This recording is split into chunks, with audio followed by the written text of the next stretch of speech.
Meus irmãos, Malom significa doença.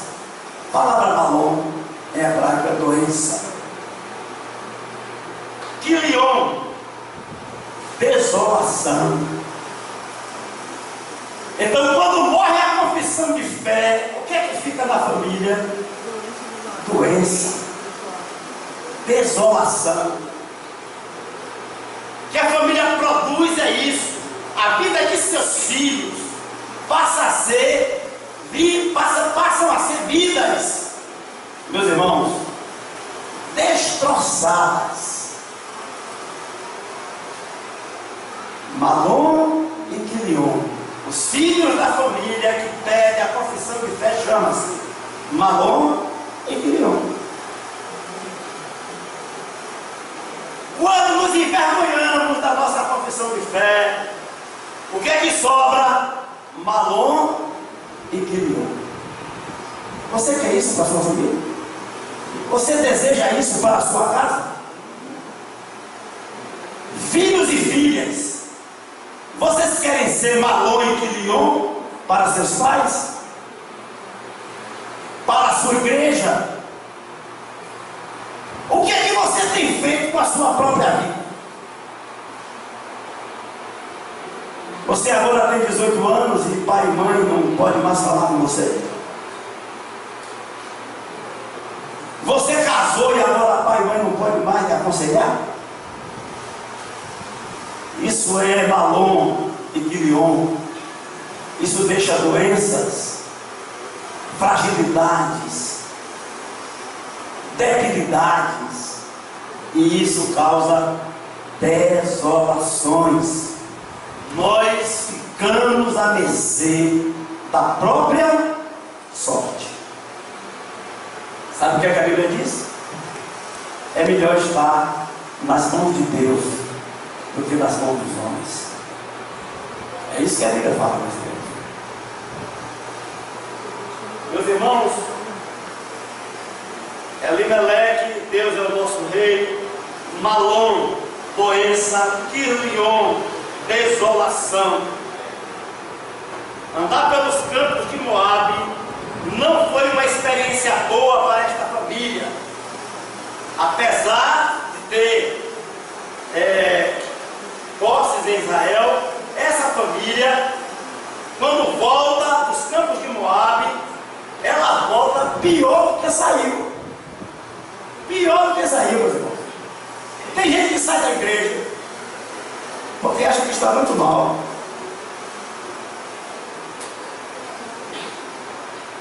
Porque naquela igreja eu mesmo não achei emprego ali. Eu acho que Deus não está me abençoando ali. Crentes murmuradores, famílias murmuradoras, andam pelos campos de Moabe, quando voltam pior do que o que saiu. E foi assim que aconteceu, meus irmãos, com a família de Elimeleque e Noemi. Saíram ruim e voltaram pior. Perdeu tudo que possuía, perdeu todos os homens da família, e agora a família só tinha mulheres. Meus irmãos, e só ter mulher numa família significava o seguinte: que não tinha mais posse sobre nada, que não tinha mais nenhum tipo de riqueza, que não tinha mais propriedades, porque a mulher não podia ter bens. E voltou Noemi, ou voltaram, né, Noemi e sua nora, porque a outra abandonou. Órfã significa infiel. Quando a gente anda pelos campos de Moabe, meus irmãos, a infidelidade é a irmã gêmea da nossa vida.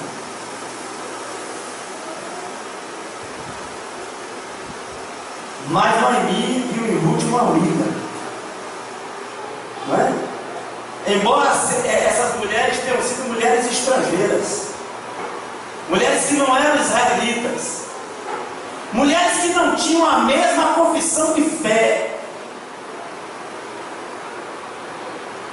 Não é? Aí a gente vê que Ruth, ela abraça a confissão de fé que depois da miséria, depois de toda aquela experiência não edificante da família nos campos de Moabe, ela fala a Ruth, Noemi, e Ruth então diz: o seu povo será o meu povo, e o teu Deus será o meu Deus. Meus irmãos, sabe por que é que Ruth se tornou uma pessoa, eu diria assim, a pessoa mais importante de uma genealogia que culmina no aparecimento de Jesus Cristo? Por causa dessa confissão de fé: aonde tu fores, irei eu; aonde tu pousares, pousarei eu; e aonde tu morreres, morrerei eu; e o teu povo será o meu povo, e o teu Deus será o meu Deus. Filhos e filhas precisam dizer isso a seus pais, viu? Vocês precisam ser crentes de tal maneira que essas palavras possam ser ditas aos seus pais: meu pai, minha mãe, aonde vocês forem, eu irei, eu estarei com vocês; aonde quer vocês pousarem, eu também ali pousarei; e aonde vocês morrerem, eu também estarei lá, porque o povo seu é também o meu povo, e o Deus de vocês é também o meu Deus. Meus irmãos, em muitas famílias, sabe o que é que parece? Que um pai tem um Deus, a mãe tem um Deus, e os filhos outro completamente diferente. Filhos e filhas da segunda igreja, abram seus olhos, criem um coração novo e um espírito reto diante de Deus.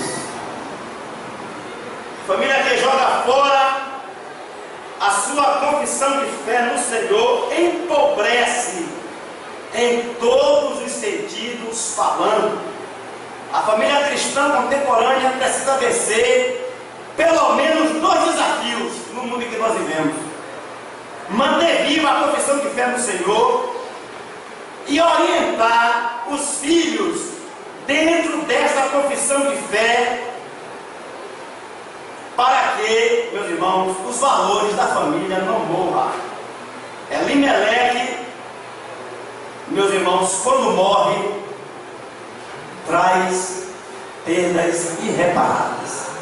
Quando morria o homem da casa, a família tinha perdas irreparáveis. Isso aconteceu, se não leu o livro dos Cânticos. O livro do Cântico tem justamente esse contexto também. O pai morre, família daquela menina que foi tomada pelo rei para ser a sua esposa. Seu pai tinha morrido. Ela era bem jovem, era a única mulher da casa, a salvação da família.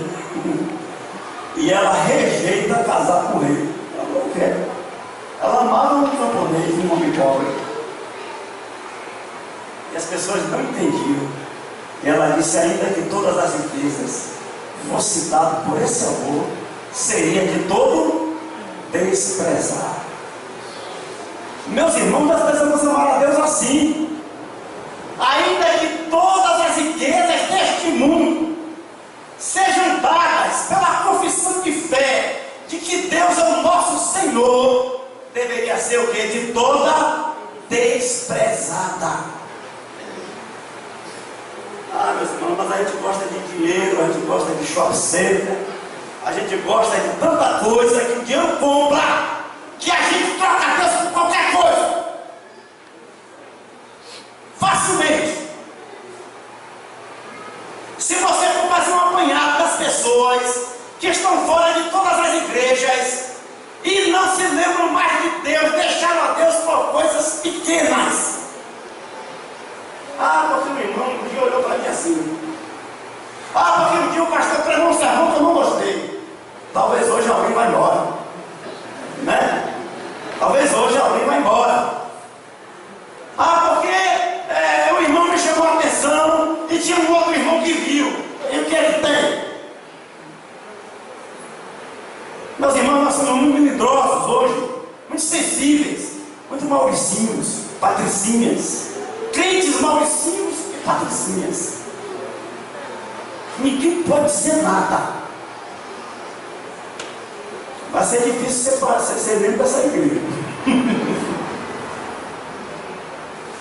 Meus irmãos, a palavra Noemi significa graciosidade. Pode também ser compreendida como cheia de graça, ou simplesmente graça. Ou seja, essa família, quando saiu de Israel para os campos de Moabe, ainda tinha a confissão de fé que morreu. Tinha filhos sadios que ficaram doentes e desolados. Tinham noras que eram fiéis e uma se tornou infiel.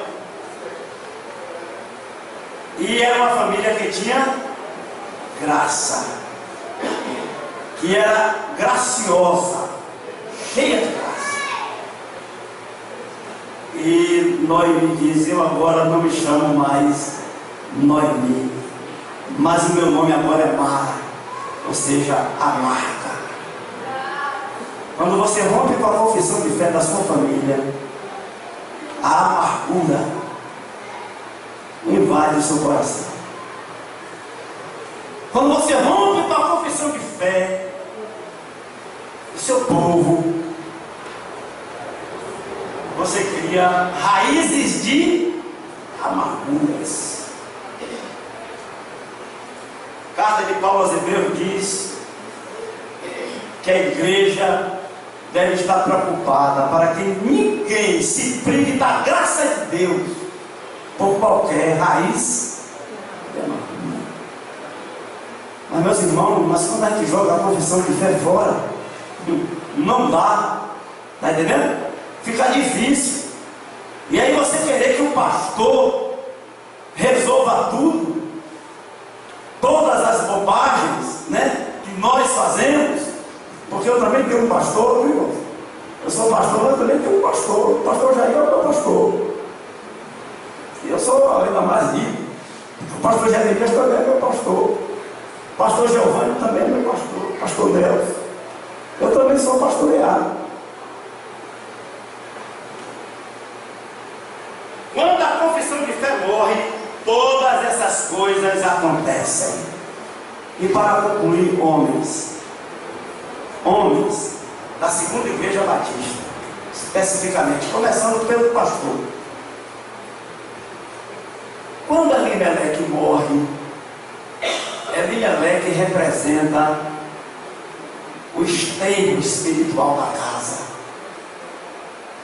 aonde está representada a morte da confissão de fé, na morte do pai da família.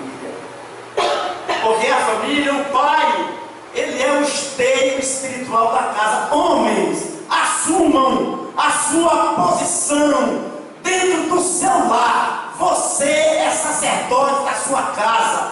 Você é o esteio espiritual da sua casa. Os seus filhos precisam ouvir você. Precisa ouvir. Filho, você precisa ouvir seu pai, precisa ouvir sua mãe, porque se isso não acontecer, nós não teremos, meus irmãos, igreja saudável, nem sociedade saudável. Nós estamos estudando o livro dos Provérbios, na terça-feira, no culto matutino, e vimos que o princípio da sabedoria é o temor a Deus, e depois vem o quê? Filho meu, não despreze a orientação do seu pai e nem os conselhos de sua mãe. Então, ter sabedoria é ouvir Deus e ouvir pai e mãe. Se Elimeleque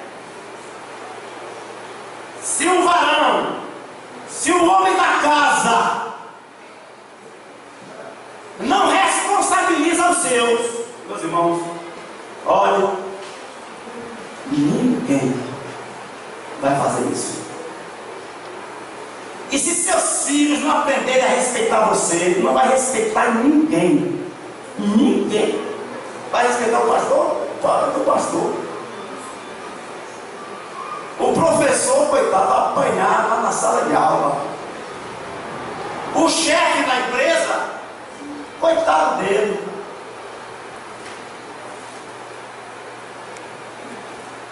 Irmãos, a situação está assim, porque essa confissão de fé, Elimelec, também já morreu em muitas famílias.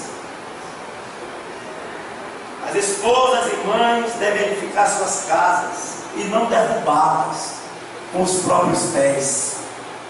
Devem ser um ponto de equilíbrio no lar e não provocadora de contendas.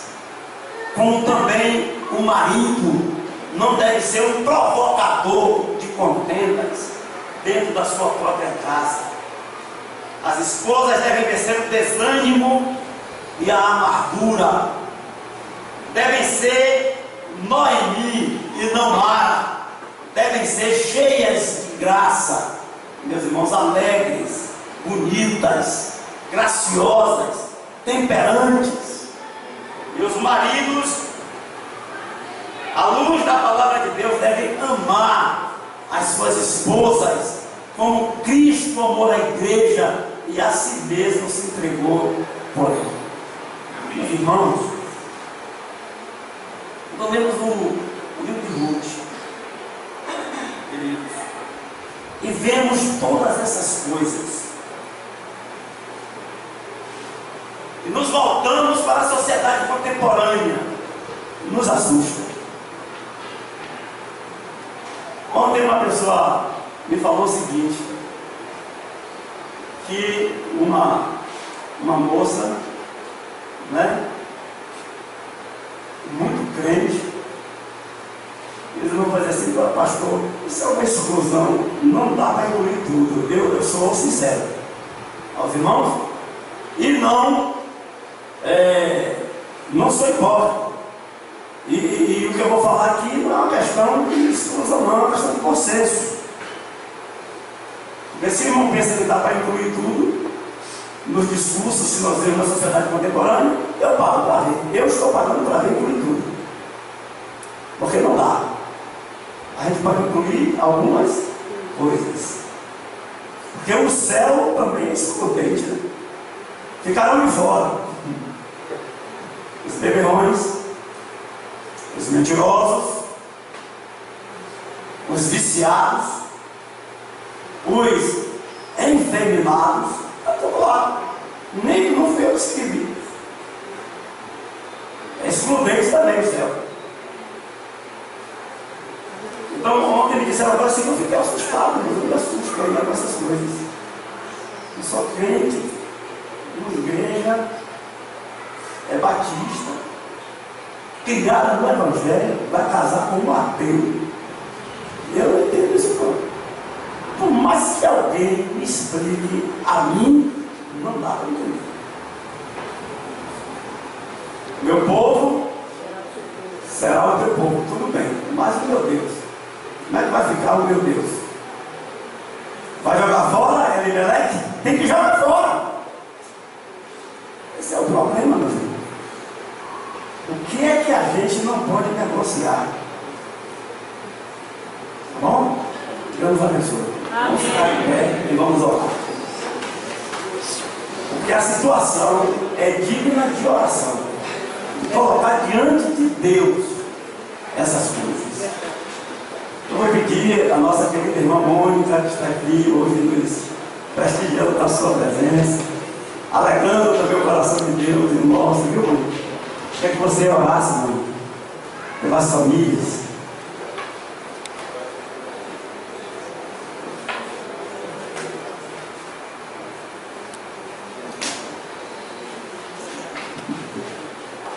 Graça e paz, irmãos.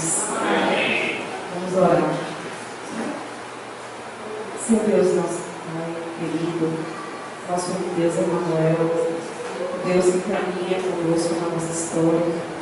Nós queremos te agradecer, Senhor Deus, pelas bênçãos maravilhosas que o Senhor tem derramado em nossa vida pessoal, em especial nossas famílias, Senhor Deus. Te pedimos a tua misericórdia, a tua graça, Senhor Deus, sobre cada família representada aqui nesta manhã. Senhor Deus, que nós possamos, ó Pai, realmente andarmos nos teus caminhos, testemunharmos, Senhor Deus, que o Senhor é o Deus Todo-Poderoso, o Deus que caminha com cada um na nossa história, Pai. Te pedimos que o Senhor tenha misericórdia de cada um, que o Senhor possa, Senhor Deus, perdoar os nossos pecados, as nossas mazelas, Pai, e nos dar força, Pai. Nós sabemos que é muito difícil, Senhor Deus, nesse mundo contemporâneo, Senhor Deus, a gente realmente manter, Pai, essa vida preciosa diante de Ti, Senhor Deus. Amém. Tenha misericórdia das vidas.